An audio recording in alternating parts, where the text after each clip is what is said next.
Welcome back to our channel. నేను మీ journalist Kavya. ఇక present అయితే నేను ఇందిరా పార్క్ కాడ ఉన్నా. అందరికీ తెలిసిందే హైదరాబాద్లో నెల రోజుల పాటు 144 సెక్షన్ ఉంది. సో 144 సెక్షన్ ఉన్న తర్వాత కూడా సభలకి, సమావేశాలకి, ర్యాలీలకి, ముట్టడిలకి, నిరసనలకి అస్సలు అనుమతి లేదు. అండ్ ఎవరైనా చేసినా వాళ్ళపైన చట్టరీత్యా ఖచ్చితంగా చర్యలు తీసుకుంటామని సిపి చెప్పిన ముచ్చట కూడా అందరికి ఎరకనే కదా. సో ఒక్కసారి మరి ధర్నా చౌక్ దగ్గర పరిస్థితి ఎట్లుందో తెలుసుకుందాం. ఎందుకంటే ధర్నా చౌక్ దగ్గర మనం చూస్తుంటే ఇలా ఓన్లీ అమ్మకాలకు మాత్రమే ధర్నా చౌక్ ఉందా, లేదంటే ఇది ఇక్కడ ఏమైనా మినీ మార్కెట్ ఉందా అన్నట్టు ఉందన్నమాట. కూరగాయలు, పండ్లు, స్నాక్స్ ఐటమ్స్ ఇట్లాంటివి ఏమన్నా అమ్ముకోవడానికి ఉంటాయి చూడు, ఆ తోపుడు బండ్లు మాత్రమే కనిపిస్తున్నాయి. ఏడా కూడా ధర్నా చౌక్ దగ్గర ధర్నాకు సంబంధించిన ఆనవాళ్ళే కనిపిస్తలేవు. అదేంటి అని అనుకుంటున్నా.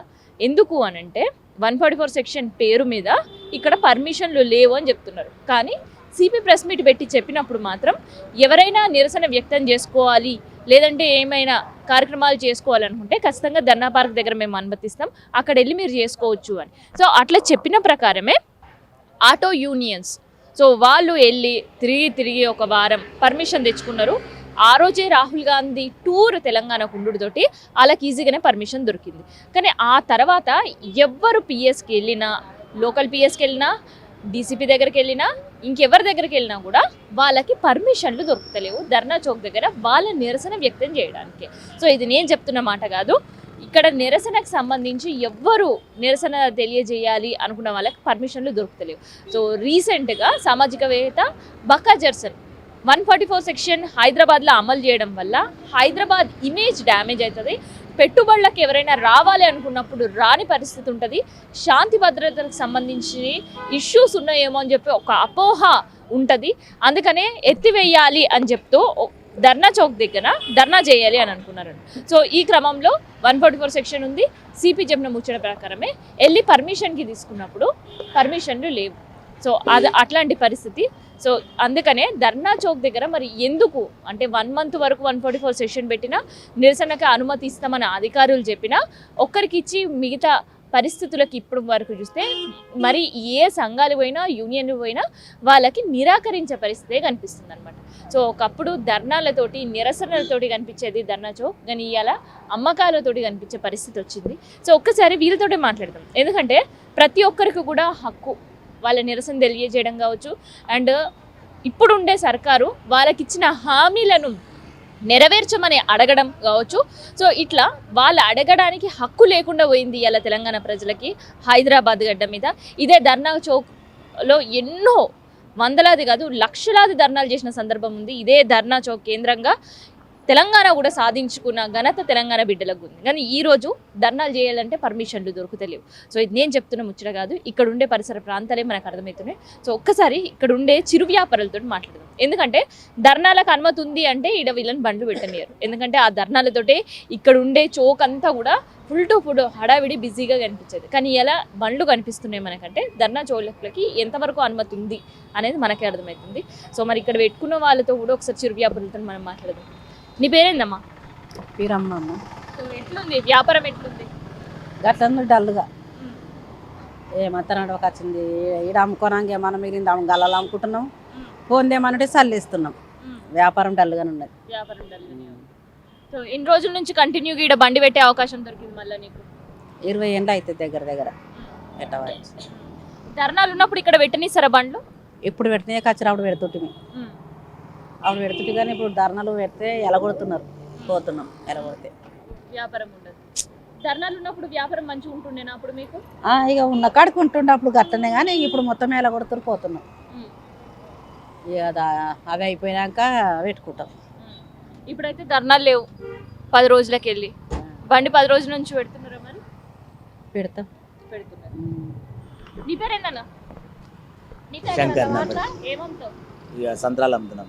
బండి నీదేనా? అవును. ఎన్ని రోజులు బండి పెట్టబట్టి? ఇక్కడ ఒక 15 సంవత్సరాలు అయింది మేడం. ఇప్పుడు ఏమి ఇంత నడుస్తుంది మెల్లగా, వ్యాపారాలు ఏమి ఎక్కువ లేవు, నడిపించుకుంటా ఉంటున్నాం మెల్లగా. మీటింగ్లు అయినప్పుడు మాత్రం బండ్లు తీసేయమంటారమ్మా. ఇంతకంటే ముందు వాళ్ళు అనేవాళ్ళు కాదు, కానీ ఇప్పుడైతే ఈ మధ్యలో ఇక కాంగ్రెస్ పార్టీ వచ్చిన నుంచి అసలు బండ్లలోకి అసలు స్థానం లేకుండా అయిపోయింది.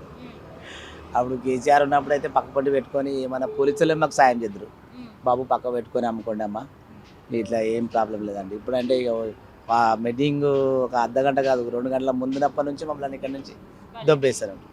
అట్లా జరుగుతుంది. ఇప్పుడైతే మీటింగ్ లో పర్మిషన్ ఇస్తలేరు. ఆ. ఎట్లా ఉంది మరి? ఎన్ని రోజులకి వెళ్ళి కంటిన్యూగా పెడుతురు పంట? ఇప్పుడైతే వారమైందా, 10 రోజులైందా? వారం 15 రోజులు అయిందమ్మా. ఇప్పుడైతే మీటింగ్లు ఏం జరగలేదు. మొన్నటి వరకు పోలీసులది ఏదో మీటింగ్ అయింది, అప్పటి నుంచి కూడా మేము బయటకు వెళ్ళిపోయినాం. ఇక అప్పటి నుంచి ఇక నడుస్తూనే ఉన్నది. పొద్దున కంటిన్యూగా పెట్టుకునే అవకాశం ఉంది. కంటిన్యూగా పెట్టుకుంటున్నాము. పొద్దున వాకింగ్ టైం కాబట్టి వాకర్స్ కొంచెం వ్యాపారం అవుతుంది. తర్వాత ఇక దినమంతా ఖాళీగా ఉండి సాయంత్రం ఎక్కడన్నా కూరగాయల మార్కెట్లు ఉంటాయి కదా, అక్కడ పోయి వ్యాపారం చేసుకుంటాం. నీ పేరేంది?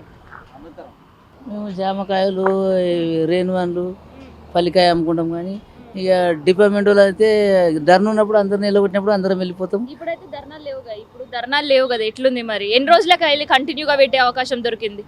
మేము పెట్టబట్టి ఇప్పుడు దొడ్డుబాటు 18-20 ఏళ్ళు అవుతుంది ఇక్కడ ఉండబట్టి. కానీ ఎన్ని రోజులు అంటే ఈడ ఇప్పుడు ధర్నా చౌక్ లో ధర్నాలు అయితే లేవు కదా, ఎన్ని రోజుల నుంచి పెడుతున్నారు? అప్పుడు తెలంగాణ ప్రభుత్వం వచ్చినాక కేసీఆర్ ఉన్నప్పుడు ధర్నాలు లేనప్పుడు మంచిగా నడిచినాయి వ్యాపారాలు. కానీ ఇప్పుడు కాంగ్రెస్ వచ్చిన సంగతి ఎలగొడుతున్నారు, వెళ్ళిపోతున్నాము, మరచి పెట్టుకుంటున్నాము.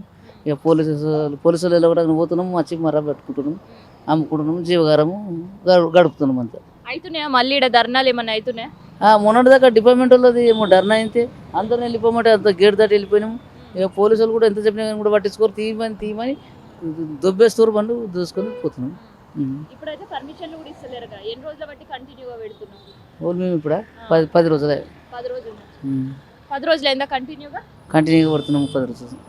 మొన్న పోలీసు వాళ్ళు మీటింగ్ అయినట్టు దొబ్బితే బయటకు పోయినాం, మర పెట్టుకున్నాం.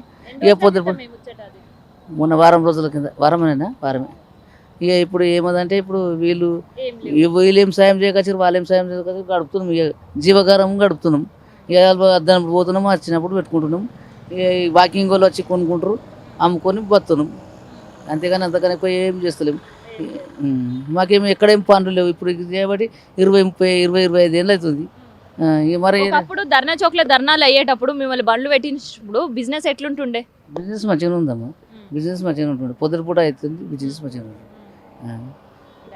సో ఇదన్నమాట ధర్నా చౌక్ దగ్గర దాదాపు ఇక్కడ ఉండే చిరు వ్యాపారులు, కొంతమంది వారం అని, కొంతమంది 10 రోజులని, ఇట్లా ధర్నాలు లేకపోవడంతో ఇక్కడ చిరు వ్యాపారులను వ్యాపారం చేసుకునే అవకాశం ఇస్తున్నారు. సో అట్లా ధర్నా చౌక్ ఇవాళ కేవలం పండ్లు, కూరగాయలు, లేదంటే కొబ్బరి బొండాలు ఇట్లాంటివి అమ్ముకోవడానికి మాత్రం ఒక స్పాట్ మినీ బజార్గా మారిపోయిన పరిస్థితి కనిపిస్తుంది.